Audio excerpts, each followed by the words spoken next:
खुलुमबाय बेयो बड'लेण्ड इंखं टेलिभिजन दिनै 4 फेब्रुवारि 2025 मंगलबार खालि सानसेनि बरादखौ नोंथांमोननि खाथियाव लाबोदों आं सदानन्द दैमारिया।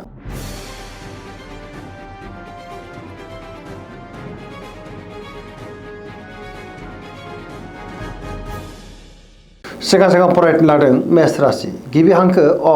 ल दिनैनि साना जोबोर मोजां गोदान खामानियाव दिनै आखाइ होजेननो हागोन गोथों आरो गोग्गो साननो रोंगोन गियाननि आंखाल जानाय नङा मोनफ्रोमबो बिथिङावनो दिनै जाफुंसारगोन सुथुरखौ दिनै गोरलैयैनो फेजेननोबो हागोन मावनो लानाय खामानिफ्रा गोरलैयैनो मावफुंजानोबो हागौ देहाया दिनै मोजाङैनो थागोन सोरबा लोगोनिफ्राय हरखाबै मोजां खौरांबो फैनो हागौ रांखावरियाव दिनै जोबोर मोजां होनजायो आरो मोननो गोनांखौबो मोननो हागोन आयाबो बांनो हागौ बेफार फालांगियाव मोजां मुलाम्फा मोननोबो हागोन बिमाफोरनिफ्राय अननाय आरोफोरखौ दिनै मोननो हागोन न'खराव बिसि फिसायनि गेजेराव अनलायनाया बांगोन लाइमोनफ्रा गावबा गावनि गोसोनि साननायफोरखौ दिनै फोरमायलायनो हागोन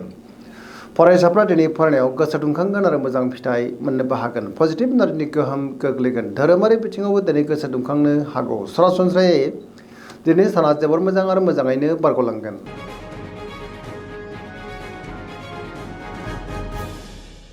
वृष राशि गिबि हांखो इ उ ब दिनैनि साना जोबोर मोजां गोदान खामानियाव आखाइ होजेननो हागोन गोसोनि साननायफ्रा दिनै मोगथाङाव जाफुंनोबो हागौ गोसोनि बोलोआ बांगोन मावनो लानाय खामानिफ्रा गोरलैयैनो मावफुंजानोबो हागौ गोबां मोजां खाबु मोननानै गोसोआ दिनै जोबोर खुसि जागोन समाजावबो मान मोननो हागोन रांखावरियाव जोबोर मोजां होनजायो बेफार फालांगियाव दिनै जोबोर मोजां मुलाम्फा मोनगोन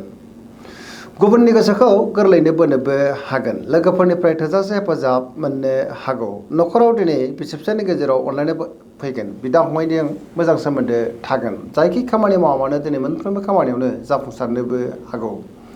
लोगोफोरनिफ्राय थोजासे हेफाजाब मोननोबो हागोन आरो पजिटिभ एनार्जिनि गोहोम गोग्लैगोन।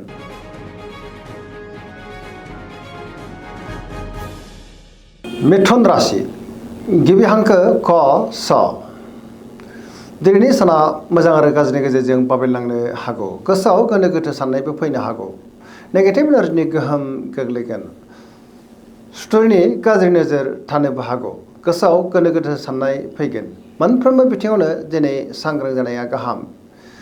गियाननि आंखाल जानोबो हागौ नेगेटिभ एनार्जिनि गोहोम गोग्लैगोन सोरबा लोगोजों रायखोमा जानोबो हागौ देहाया दिनै मोजाङैनो थागोन अब्लाबो नाथाय जानाय लोंनायाव सांग्रां जानांगोन रांखावरियाव बारा मोजां नङा नाङा फाङा दिनै खरसाया बांसिन जानोबो हागौ बेफार फालांगियावबो बारा मोजां नङा होनजायो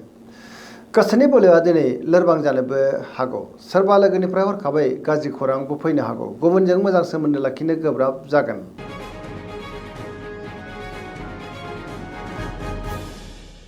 कर्कट राशि गिबि हांखो ड ह दिनैनि साना मोजां आरो गाज्रिनि गेजेरजों बाबेनलांनो हागौ गोसोआव गोनो गोथो साननाय फैनो हागौ गुबुननि थाखाय दिनै नाङा फाङा जेंनायाव गोग्लैनांनोबो हागौ बहाबा दावबायनो एबा हान्थिनो खाबु मोनगोन अब्लाबो नाथाय लामा सामायाव सांग्रां जानांगोन गोसोनि साननायफोरा दिनै देबार नांनोबो हागौ आरो नेगेटिभ साननायबो फैनो हागौ मावनो लानाय खामानिखौ मावफुंनो हायोब्लाबो माबा नङा मोनसे गोरोन्थिबो जालांनो हागौ रांखावरियाव मोजां अब्लाबो नाथाय खरसाया बांनोबो हागौ बेफार फालांगियाव मोजां होनजायो बिमा बिफानिफ्राय अननाय आबोरखौ मोननो हागोन समाजावबो मान बांगोन देहाया दिनै मोजाङैनो थागोन अब्लाबो नाथाय जानाय लोंनायाव सांग्रां जानांगोन गुबुननिफ्राय हेफाजाब मोननो गोब्राब जानोबो हागौ समाजाव मानहानि जानांनोबो हागौ फरायसाफ्रा दिनै फरायनायाव गोसो गिलिर जानोबो हागौ गुबुनजों मोजां सोमोन्दो लाखिनो दिनै गोब्राब जागोन आरो नेगेटिभ एनार्जिनि गोहोमबो गोग्लैनो हागौ।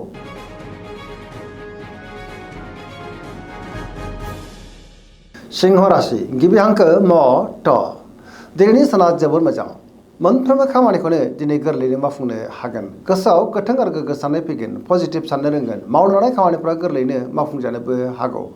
सोरबा लोगोनिफ्राय थोजासे हेफाजाबबो मोननो हागौ गोबां मोजां खाबु दिनै मोननोबो हागौ बहाबा दावबायनो एबा हान्थिनो खाबु मोनगोन आरो मोजाङैनो हान्थिनोबो हागोन रांखावरियाव दिनै जोबोर मोजां होनजायो बेफार फालांगियावबो जोबोर मोजां मुलाम्फा मोननोबो हागोन न'खराव अनलायनाय फैगोन समाजावबो मान मोननो हागोन गुबुननि गोसोखौ गोरलैयैनो बोनो हागोन देहाया दिनै मोजाङैनो थागोन बयजोंबो अनसायजागोन लाइमोनफ्रा गावबा गावनि गोसोनि साननायफोरखौ दिनै फोरमायलायनो हागोन आरो पजिटिभ एनार्जिनि गोहोम गोग्लैगोन।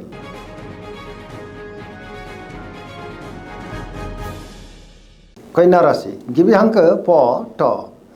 दिनैनि साना जोबोर मोजां पजिटिभ एनार्जिनि गोहोम गोग्लैगोन गोसोआव गोथों आरो गोग्गो साननाय फैगोन गियाननि आंखाल जानाय नङा बयजोंबो मोजां सोमोन्दो लाखिनोबो रोंगोन गोथों आरो गोग्गो साननो रोंगोन सोरजोंबा बाख्नायजानोबो हागौ रांखावरियाव दिनै जोबोर मोजां होनजायो अब्लाबो नाथाय खरसाया बांनोबो हागौ बेफार फालांगियाव दिनै जोबोर मोजां मुलाम्फा मोनगोन देहाया दिनै मोजाङैनो थागोन गोबां मुंदांखा सुबुंजों मोजां मोनज्लायनो लोगो मोनज्लायनोबो हागौ न'खराव दिनै अननानै फैगोन बिदा फंबायनिफ्राय थोजासे हेफाजाब मोननोबो हागौ आरो पजिटिभ एनार्जिनि गोहोम गोग्लैगोन सरासनस्रायै दिनै साना जोबोर मोजां आरो मोजाङैनो बारग'लांगोन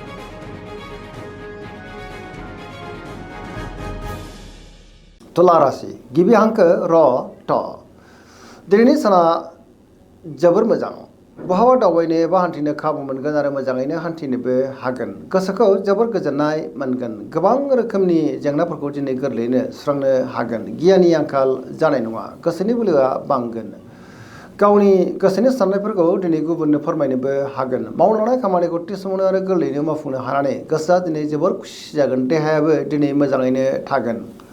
रांखावरियाव जोबोर मोजां होनजायो मोननो गोनांखौ दिनै मोननो हागोन न'खराव बिसि फिसायनि गेजेराव अनलायनाय फैगोन समाजावबो मान मोननो हागोन गुबुननि गोसोखौ गोरलैयैनो बोनोबो हागोन लोगोफोरनिफ्राय थोजासे हेफाजाब मोननो हागौ गोदान थांखि लानो रोंगोन सेंग्रा सिख्लाफोरनि गोसोआ दिनै जोबोर रमान्टिक जागोन आरो गावबा गावनि गोसोनि साननायफोरखौ दिनै फोरमायलायनोबो हागोन पजिटिभ एनार्जिनि गोहोम गोग्लैगोन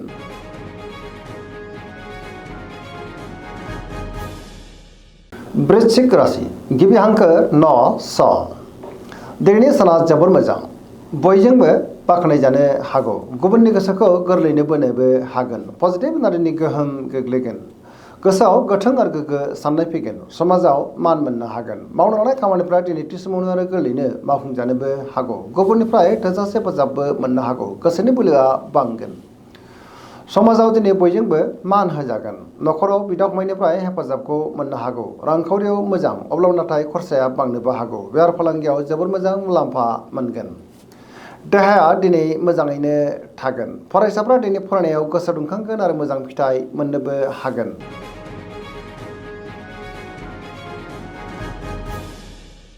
धनु राशि गिबि हांखो ध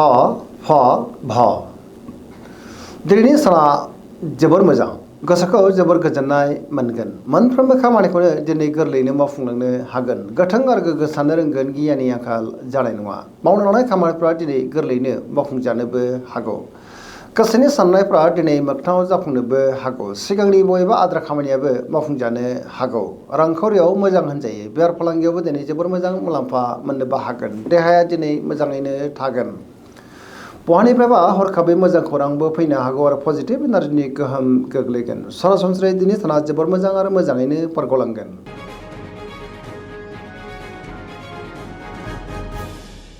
मकर राशि गिबि हांखो ख ज दिनैनि साना जोबोर मोजां गावनि गोसोनि साननायफोरखौ दिनै गुबुननो फोरमायनोबो हागोन गोबां रोखोमनि जेंनाखौ गोरलैयैनो सुस्रांनो हागोन सुथुरखौ गोरलैयैनो फेजेननोबो हागोन गोसोनि साननायफ्रा दिनै मोगथाङाव जाफुंनोबो हागौ मावनो लानाय खामानिफ्राबो गोरलैयैनो मावफुंजानो हागौ रांखावरियाव मोजां होनजायो बेफार फालांगियावबो दिनै जोबोर मोजां मुलाम्फा मोननो हागोन आरो आयाबो बांनो हागौ गुबुनजों मोजां सोमोन्दो लाखिनोबो रोंगोन गोदान खामानियाव आखाइ होजेननो हागोन सिगांनि बबेबा जेंनाखौ सुस्रांनो हानानै गोसोआ दिनै जोबोर खुसि जागोन बिदा फंबायनिफ्राय थोजासे हेफाजाब मोननोबो हागौ सेंग्रा सिख्लाफ्रा जोबोर खुसि जागोन गावबा गावनि गोसोनि साननायखौ दिनै फोरमायलायनोबो हागोन फरायसाफ्रा दिनै फरायनायाव गोसो दुंखांगोन आरो मोजां फिथाइ मोनगोन पजिटिभ एनार्जिनि गोहोम गोग्लैगोन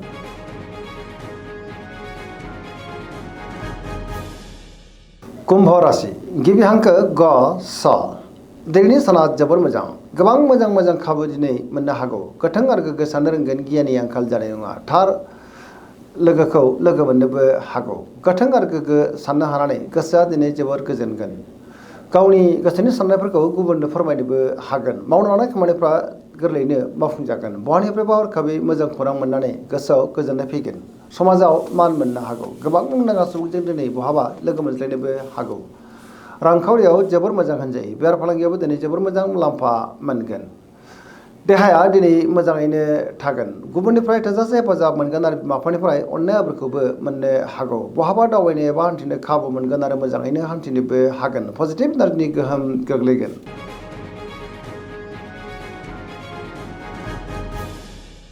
मीन राशि गिबि हांखो ड स दिनैनि साना मोजां आरो गाज्रिनि गेजेरजों बाबेलांनो हागौ। गोसोआव गोनो गोथो साननाय फैगोन। गुबुननि थाखाय नाङा फाङा जेंनायाव गोग्लैनांनोबो हागौ। नेगेटिभ एनार्जिनि गोहोम गोग्लैनोबो हागौ। गावनि गोसोनि साननायखौ गुबुननो फोरमायनो हागोन। देहाया दिनै बारा मोजां थानाय नङा। गोबां रोखोमनि देहायारि जेंनाजों मोगा मोगि जानांनोबो हागौ। जानाय लोंनायाव सांग्रां जानांगोन। रांखावरियाव मोजां, अब्लाबो नाथाय खरसाया बांनोबो हागौ। बेफार फालांगियाव मोजां होनजायो। न'खराव अनलायनाय फैगोन। सोरजोंबा रायखोमा जानोबो हागौ। लाइमोनफोरनि गोसोआ दिनै जोबोर आला खाला जागोन। गावनि गोसोनि साननायखौ गुबुननो फोरमायनो गोब्राब जानोबो हागौ आरो नेगेटिभ एनार्जिनि गोहोम गोग्लैनोबो हागौ। दिनैनि राशि फरायनाया एसेनोसै। जोबनायाव बेखौनो खावलायो जाहाथे नोंथांमोना सानफ्रामबो जोंनि बे बड'लेण्ड इंखं टेलिभिजनखौ नायबाय थायो आरो साबस्क्राइब खालामो, लोगोसे लाइक खालामो आरो शेयार खालामो। एसेनोसै, गोजोन्थों।